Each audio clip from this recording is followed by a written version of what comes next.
means the most to you? Stop on the Kobe tour. I think it's right up there with Philadelphia for me in terms of most emotional. Most emotional, that's the word. Yeah, because this place it really meant a lot for my career. I can't stress that enough. Which is why I wanted my kids here, I wanted my family here. I wanted them to be able to be in this building. I wanted them to be able to see this and experience this. I remember, my daughter was having a hard time with softball in semifinal game, striking out. She was crying, she was mad. And, I showed her the video of us losing to the Celtics. And we walking off the court crying. I said, listen, it's fine. It's fine. We just got to bounce back. So that's the kind of profound impact this building has had. It was like you have the ovation at the start, and then all of a sudden you go out and it's Jay Crowder. He's getting physical right from the get-go. It's great. It's a tough matchup. Yeah, I've seen him develop, from his days in Dallas. There was one night where we got in late to Dallas, and I went straight to the practice facility to get some shots up and work out. And who was in there? He was in there. He was in there working out. He was in there working on his game. And, when I see that, I have nothing but respect for him. And watching how much he's developed. All right, we're here for part 2. Before we start, we got to do the read for Grandstand. Grandstand for sports fans. It's the app that you need for fans in the stands, whether you're at home or you're in the stands. Use the Grandstand app so that you can see all of the best clips from in the stands, whether it's courtside, up in the balcony, all the greatest views. And you can even record it yourself if you're at the games. So download Grandstand in the App Store or go to grandstand.me. Now, on with the show.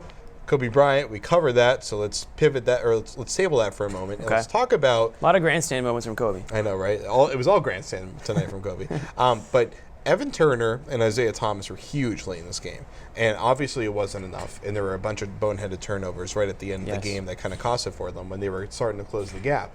But Evan Turner had 11 points in the fourth quarter. Isaiah Thomas had 13 points in the second half. They were really good. They were distributing the ball pretty nicely, but it was mostly their dribble drives, which is awesome. That's why both those guys need to be in the game. And I know I feel like there's a lot of animosity towards Turner. A lot of Turner hate in the world. It's all BS. I don't really understand it. I mean, you need a guy like Turner in there, especially late in games, because he's the type of guy that's going to create shots. What are you looking at? He's the type of guy who's going to create shots. He's going to create offense, and in ways that I don't think Isaiah Thomas can do it. Because Isaiah Thomas, great offensive player, definitely their best offensive player, but he has obviously he's a smaller guy. You need that size sometimes. You need Turner. I love Turner taking it to the hoop. I love him anywhere inside the three-point line. I don't want to see He's like a ballerina inside the three-point line. Exactly. I mean, sometimes those turn into turnovers. We've seen him go behind the back one too many times in the past. But overall, you got to have Turner in the game late. And Brad Stevens is, I think, Evan Turner's biggest fan. So I don't think we have to worry about not seeing Evan Turner in the game late. But yeah, those two guys tonight, they were the offense. You had a little bit of Avery Bradley down the stretch there as well. But those two guys, if you're scoring points late in the game, there's a 90% chance that it's coming from those two guys. A little sprinkling a little Avery Bradley, sprinkling a little Jay Crowder. Nice little spice on top of it. Just a little dab at Crowder. But those two guys are the guys I want with the ball in their hand. Yeah, and I think Crowder and Bradley function well in the fourth quarter as weak side shooters, as kick-out guys. And they can run some sets for Bradley in the fourth quarter. That works. But they want Turner and Isaiah driving. And that's get to the line. Because those guys get to the line pretty well, especially Isaiah. Isaiah is one of the best point guards in the league at getting to the line. He does it pretty well. Absolutely. And it's incredibly effective because, one, it gets the opponent in foul trouble, which late can really affect the way that they defend on the inside. And two, it slows things down and it allows you to make substitutions when you need to. And, obviously sometimes the Celtics want to do pace and space, but sometimes in the fourth quarter, especially when they're trying to make a comeback, sometimes slowing things down and really grinding away at a defense that's on their heels can actually play to your advantage. And I agree. And there are nights where Isaiah Thomas just doesn't have it from the field. Those three-pointers aren't falling. But the fact that he can get to the line, the fact that he does drive, he's not just a shot chucker. He will get to the line, like you said, and he will stop the clock. He will get guys to reset.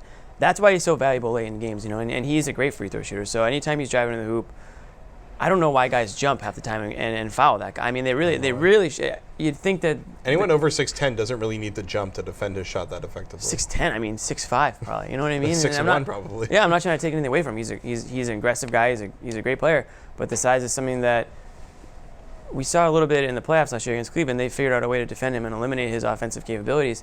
So far this year, that hasn't really been the case. Sometimes he's getting what he wants, at least at the basket. And, it's just good to see.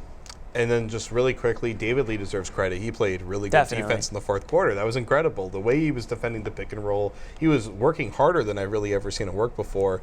And Jordan Clarkson scored an incredible layup over him, but I thought he defended that perfectly, like in crunch time. But David Lee had a pretty decent game as like the 8th or 9th man tonight. No, and he's going to have to step up on the defensive end because there have been nights, again, where It's a struggle for him usually. Yeah, exactly. And if his shot isn't falling, then he's not. A lot of times, if he's not giving you, average defense, like he becomes a liability out there. So you like to see him showing up on that defensive inning, and at least if he's not, he's not the guy that they're going to on offense. It's bonus points for him when he gets involved in the offense. He's important to the offense, but he's not the go-to guy down the stretch. So it's good to see him stepping up in that defensive end and at least getting in the way of people getting in the lane. All right, let's say goodnight to Kobe.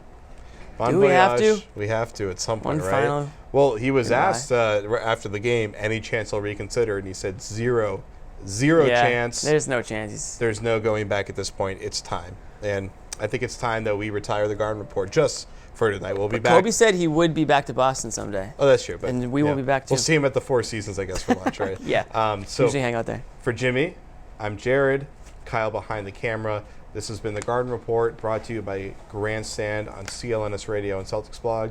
We'll see you on the other side. See you when we see you. It's just a surreal feeling, honestly. I wish I could do more to show my gratitude to him. And I just try to just say thank you as much as I possibly could. And it's a weird feeling than walking across the center court and looking down at that logo. You know what I mean? And just trying to cherish it as much as possible. How much did it mean to you to win your last game here? I don't really think it would have mattered, honestly. You just try to win as many games as possible. But for me, it's beyond that. It's really just, it's the memory, it's the legacy of this organization and this franchise, and the fact that, I was able to play a small part in that rivalry is enough for that.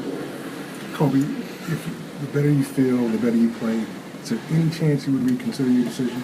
Zero. It's been a month. You feel 100% better about it since you I feel completely at peace. Mm-hmm. Yeah. Truly at peace. And it's time.